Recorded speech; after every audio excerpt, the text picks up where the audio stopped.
കഴിഞ്ഞ ദിവസങ്ങളിൽ സംസ്ഥാന ഡ്രഗ് കൺട്രോൾ വകുപ്പ് നടത്തിയ വ്യാപക റെയ്ഡിൽ ഞെട്ടിക്കുന്ന കണ്ടെത്തലുകളാണ് ഉണ്ടായത്. ഇപ്പോൾ റിപ്പോർട്ടർ ടിവിക്കൊപ്പം സംസ്ഥാന ഡ്രഗ് കൺട്രോളർ ചേരുകയാണ്. എന്തൊക്കെ തരത്തിലുള്ള കണ്ടെത്തലുകളാണ് ഈ റെയ്ഡിലൂടെ നമുക്ക് കാണാൻ കഴിയുന്നത്? ഡ്രഗ്സ് കൺട്രോൾ ഡിപ്പാർട്ട്മെൻറ്റ് ഓപ്പറേഷൻ സൗന്ദര്യ എന്നുള്ള പേരിൽ കോസ്മെറ്റിക്സ് ഉൽപ്പന്നങ്ങൾ വ്യാജമായി നിർമ്മിച്ചാണോ അല്ലെങ്കിൽ ശരിയായ മാനദണ്ഡ പ്രകാരം നിർമ്മിച്ചാണോ എന്ന് പരിശോധിക്കുന്നതിന് വേണ്ടി റെയ്ഡുകൾ നടത്തി. ശേഖരിച്ച സാമ്പിളുകളുടെ റിസൾട്ട് വന്നപ്പോൾ നമ്മൾക്ക് കണ്ടെത്താൻ കഴിഞ്ഞത് മെർക്കുറിയുടെ അംശം സാധാരണ 1 ppm വരെ മെർക്കുറി അലൗഡാണ്. എന്നാൽ പരിശോധനയിൽ കണ്ടെത്തിയത് ഏകദേശം 12,000 ഇരട്ടി വരെ മെർക്കുറി അടങ്ങിയിട്ടുള്ള ഉൽപ്പന്നങ്ങളാണ്.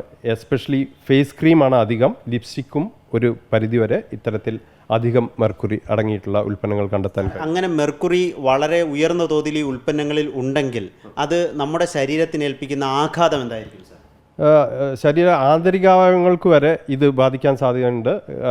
കിഡ്നി, ലിവർ പോലെയുള്ള നമ്മളുടെ ആന്തരിക അവയവങ്ങൾക്ക് ഇത് വളരെയധികം ദൂഷ്യഫലങ്ങൾ ഉണ്ടാക്കാനുള്ള സാധ്യതയുണ്ട്. 2 റെയ്ഡുകളിലായിട്ട് ഏകദേശം 7 ലക്ഷത്തോളം രൂപയുടെ ഉൽപ്പന്നങ്ങൾ നമ്മൾ പിടിച്ചെടുക്കുകയുണ്ടായി. ഇത് നിർമ്മാതാവിൻ്റെ മേൽവിലാസം ഉൽപ്പന്നങ്ങളുടെ മുകളിൽ ഉണ്ടോ എന്നുള്ളത് കൂടി പരിശോധിച്ച് ഉറപ്പുവരുത്തിയതിന് ശേഷം മാത്രം ഓരോ ഉപഭോക്താവും ഇത്തരം ഉൽപ്പന്നങ്ങൾ വാങ്ങി ഉപയോഗിക്കുക എന്നുള്ളതാണ് വളരെ പ്രധാനപ്പെട്ട കാര്യമാണ്. ഇനിയും റെയ്ഡുകൾ ഉണ്ടാകും. ഈ സാധനങ്ങൾ വാങ്ങി ഉപയോഗിക്കുന്ന സാധാരണ ഉപഭോക്താക്കൾ ശ്രദ്ധിക്കേണ്ട കാര്യങ്ങളുണ്ട്. ഒപ്പം തന്നെ വ്യാപാരികളും ഇക്കാര്യത്തിലൊരു ശ്രദ്ധ പുലർത്തണം എന്നുള്ളതാണ് സംസ്ഥാന ഡ്രഗ് കൺട്രോളർ റിപ്പോർട്ടർ ടിവിയോട് പറയുന്നത്.